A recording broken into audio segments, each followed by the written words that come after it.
momen yang sangat baik ini kita bisa kembali berkumpul dalam rangka momen silaturahim Idul Fitri dan juga momen silaturahim arisan keluarga besar Jair. Mudah-mudahan kumpul kita pada siang hari ini mendapatkan berkah dan rahmat dari Allah Subhanahu wa taala. Salawat seiring salam alhamdulillah kita haturkan kepada junjungan kita Nabi Muhammad Sallallahu Alaihi Wasallam. Mengawali acara kumpul kita pada siang hari ini, mari sama-sama kita buka dengan membaca basmalah. Bismillahirrahmanirrahim. Alhamdulillah hari ini dan saat ini adalah arisan keluarga besar Jair, bisa dikatakan terakhir dalam putaran satu periode, ya 5 tahun putaran satu periode.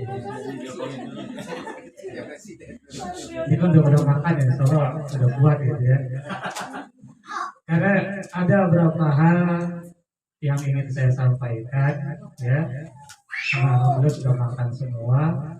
Pertama, tentunya berkaitan dengan momen Idul Fitri. Alhamdulillah, ketika kita memaknai Idul Fitri, itu yang artinya kembali.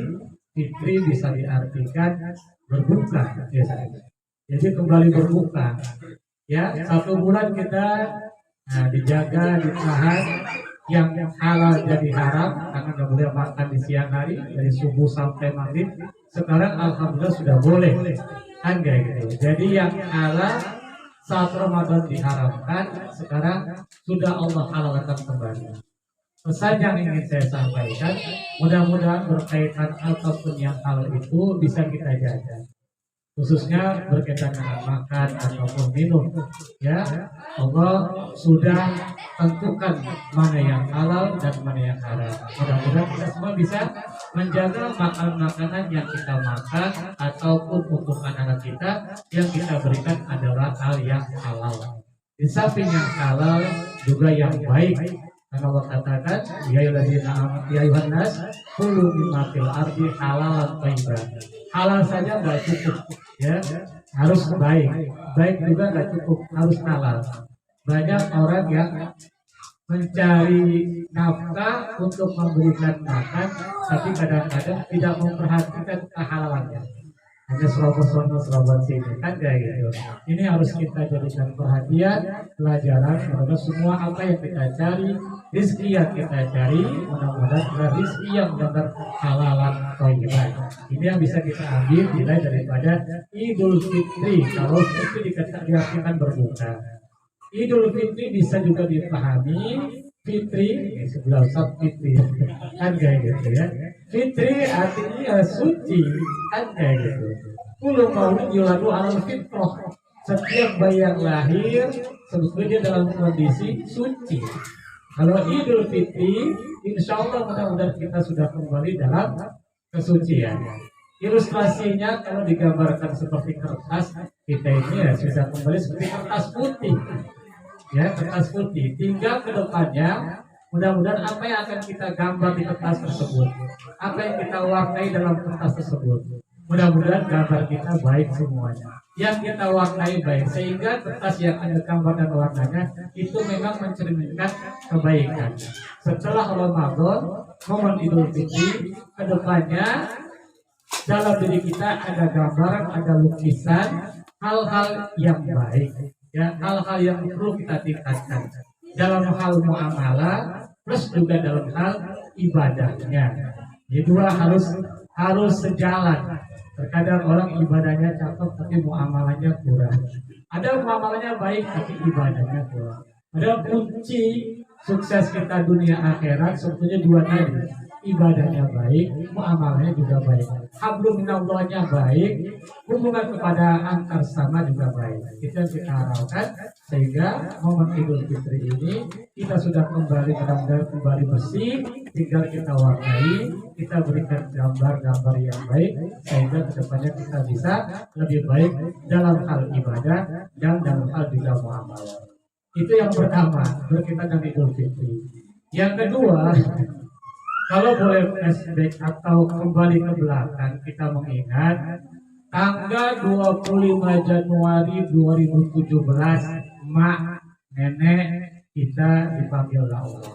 Tepatnya hari Rabu, waktunya kurang lebih menjelang asar, kalau nggak salah ya. Itu nenek, mbak.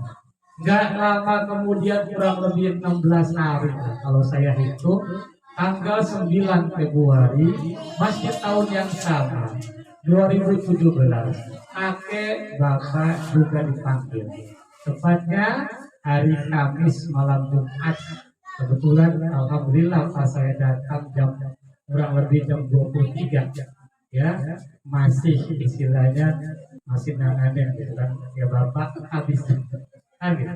Dia untuk mengingat kembali 25 Januari 9 Februari kakek ataupun bapak. Waktunya itu hanya berselang kurang lebih 16 hari. Terkesan sepertinya orang tua kita itu ya memang nggak mau lama-lama berpisah, kan kayak gitu. Atau mungkin yang bisa dikatakan cinta sejati, seumur sehidup dan semati, karena nggak lama.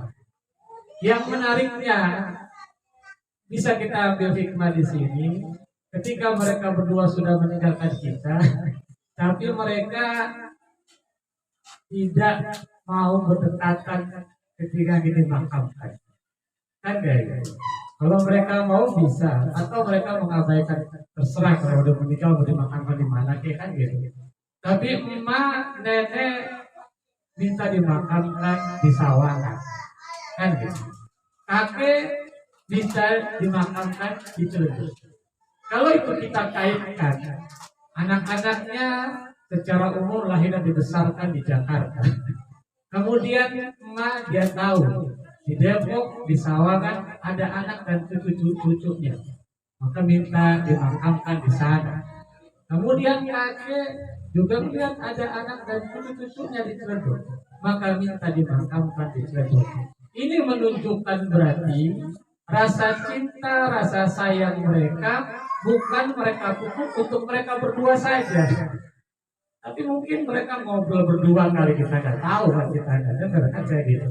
Mereka ternyata juga rasa cinta mereka ingin mereka salurkan kepada anak-anaknya, kepada cucunya, kepada keturunannya, ya, agar kita sebagai anak, kita sebagai cucu terus dalam lingkup kebersamaan, dalam lingkup persaudaraan, terus kita bangun, terus kita pertahankan, kan kayak gitu.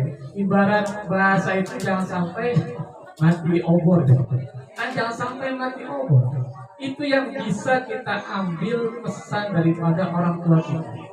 Kalau orang tua kita istilahnya berpesan seperti itu, tinggal saat inilah kita mempertahankan.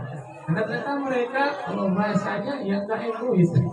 Mereka meninggal pun ya dengan punya cara seperti itu yang mungkin tanpa kita sadari. Ternyata dengan berbagi tempat, dengan harapan kita sebagai anak, sebagai cucu dan terus keturunannya agar bisa menjaga ukhuwah kebersamaan dari mulai anak, cucu dan seterusnya. Itu mungkin harapan mereka, ya kan? Dengan melihat seperti itu akhirnya alhamdulillah terinisiasi, terpikirkan oleh kita untuk membangun arisan keluarga besar Jair yang kita laksanakan tanggal 13 Agustus 2017 di Februari, Agustus, nah itu, dan momennya itu juga momen Idul Fitri, gitu ya, yang dilaksanakan saat itu di rumah kakak tertua kita. Jadi perdana arisan keluarga besar Jair kita laksanakan di rumah kakak tertua kita. Alhamdulillah seiring berjalannya waktu ya terus berjalan setahun 2 tahun walaupun ada kendala, ada COVID, tapi terus berjalan sampai saat ini, gitu ya. Walaupun dalam perjalanan orang-orang yang kita cintai ya berpulang, almarhum Mbak Las, almarhum Wah Haji Nur, almarhumah Kok Beda, ya kita justru akan pulang, gitu kan? Tinggal nunggu potongan aja, kan kayak gitu. Nah, uniknya lagi arisan terakhir ini jatuhnya di rumah kakak kedua. Kan kayak gitu. Dibuka di sana kakak pertama, ditutup di rumah kakak kedua. Bagi saya ini bukan satu hal yang kebetulan. Qadarullah, Allah sudah atur. Yang intinya mudah-mudahan kita harus tetap menjaga kebersamaan, ukhuwah, jangan sampai putus. Syukur-syukur nanti generasi ponakan, generasi cucu. Karena kalau bicara ukhuwah ataupun kekuatan kebersamaan, memang banyak kendalanya sebetulnya. Dan disitulah sebetulnya setan ingin menggoda kita agar kita enaknya itu masing-masing. Ya, Islam mengajarkan harusnya kita bersama. Wa'tasimu bihablillah jami'an wa la tafarraqu. Terus berpegang teguh kepada tali Allah, jangan sampai kita berpecah, jangan sampai kita lemah. Kemudian sudah tiga.